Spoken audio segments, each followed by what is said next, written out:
योगेश भाई, भारत के गृह मंत्री अमित शाह ने डॉक्टर भीमराव बाबा साहेब आम्बेडकर का जो अपमान किया है उसका बदला कैसे लिया जा सकता है? जी अमित भाई, जो तड़ीपार ने बाबा साहब के नाम पे जो टिप्पणी की है वो कोई एक जाति का अपमान नहीं है, किसी एक वर्ग का अपमान नहीं है। भारत देश की समस्त महिलाओं, भारत देश के पीड़ित, शोषित, वंचित, गरीब और पूरे भारत के हर एक नागरिक का अपमान है। हमारे भारत का जो संविधान है वो भारत के हर एक नागरिक को प्रकाशित करता है।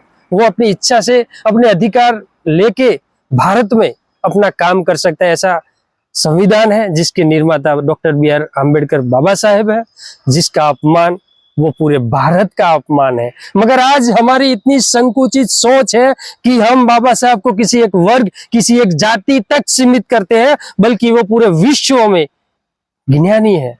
जो हमारा भारत देश का सौभाग्य है कि ऐसा व्यक्तित्व जिसको बेड़ियों में बांध कर रखा, जिसको शिक्षण लेने का भी अधिकार नहीं था, उसने शिक्षण लेके इस हद तक शिक्षा लेके इतना भारत को गौरववंत किया है।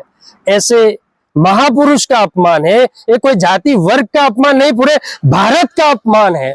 फिर भी हमारी संकुचित सोच की वजह से हम किसी एक वर्ग जाति से सीमित कर दिया है बाबा साहब को। अब रही बात बाबा साहब की, अब बाबा साहब का अपमान, ये बात आज कांग्रेस रोड पे उतरी है। कांग्रेस बाबा साहब के पक्ष में बात करी, ऐसा लग रहा है हम सबको। मगर एक बात मैं यहाँ बोलना चाहता हूं कि भाजपा बुरी है, हम जानते हैं, भाजपा बुरी है, हम अच्छी तरह जानते हैं, लेकिन कांग्रेस हम आपको भी जानते हैं। हम नहीं भूले वो पुनः करार, बाबा साहब के लहू के आंसू, और बाबा साहब को किन किन शब्दों से आप नवाजते थे गांधी और कांग्रेस, उनको हम उनको भी जानते हैं। अगर कांग्रेस को हमारे लिए इतना ही प्यार होता, प्रेम होता, हमारे अस्पृश्यों के लिए इतना कुछ करुणा होती, तो जब अभी जो संविधान के विरुद्ध जाके जो जजमेंट दिया है, अनुसूचित जाति में वर्गीकरण क्रिमिनल लाने की बात की है, अगर उस वक्त रोड पे आए होते तो हमें पता चलता कि आज कांग्रेस बदल गई है। मगर ये राजनीति कर रही है। मैं आपको समझाना यहाँ पर चाहूंगा कि ये कांग्रेस है और ये बीजेपी है, ये दोनों एक ही है, समझ रहे हो? ये कांग्रेस है, बीजेपी, ये दोनों एक ही है।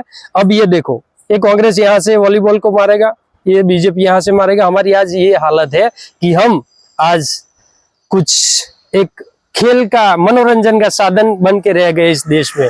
हमने हमारी शक्ति इतनी एकत्रित नहीं की कि कोई भी तड़ीबार संसद में जाके बाबा साहब का अपमान करते हैं और हम कुछ करने की हमारी सक्षमता नहीं है। ये हमें समझना चाहिए। अगर सही में बाबा साहब का अपमान का बदला लेना है तो बाबा साहब के संघर्षों की बदौलत भारत के जितने एमपी एमएलए है, जितने भी लोग बड़े बड़े पदों पे चालू शासन में, बीजेपी में है, भाजपा में है, उन सबको राजीनामा देना चाहिए, इस्तीफा देना चाहिए। अगर वो नहीं देते तो हमें समाज से उसको बहिष्कार करके कुत्ते सी बदतर हालत उसकी करनी चाहिए। वही सही में बदला है। भीख मांगता नजर आएगा अमित शाह रोड पे, उसकी औकात तुझे पता चलेगी। मगर हमारे लोग जो है बाबा साहब के संघर्ष की बदौलत इस देश के अच्छे अच्छे पदों पे है, वो गुलामी कर रहे हैं भाजपा की।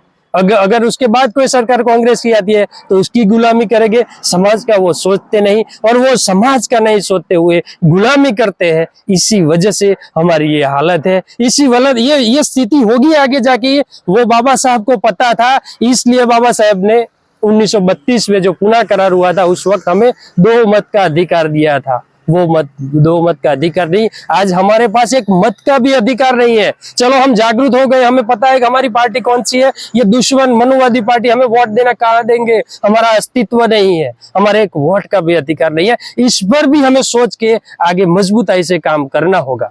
और सही में यही अपमान का बदला है कि जितने भी सांसद, एमपी है, एमएलए है जो भाजपा में, वो अपना इस्तीफा दे और साबित करे कि वो समाज के हैं। वरना हम साबित करें कि हम बाबा साहब के सही में वारसदार है और ये कुत्तों से बदतर इनकी हालत कर दे। सही में वही बदला हो सकता है इसका। और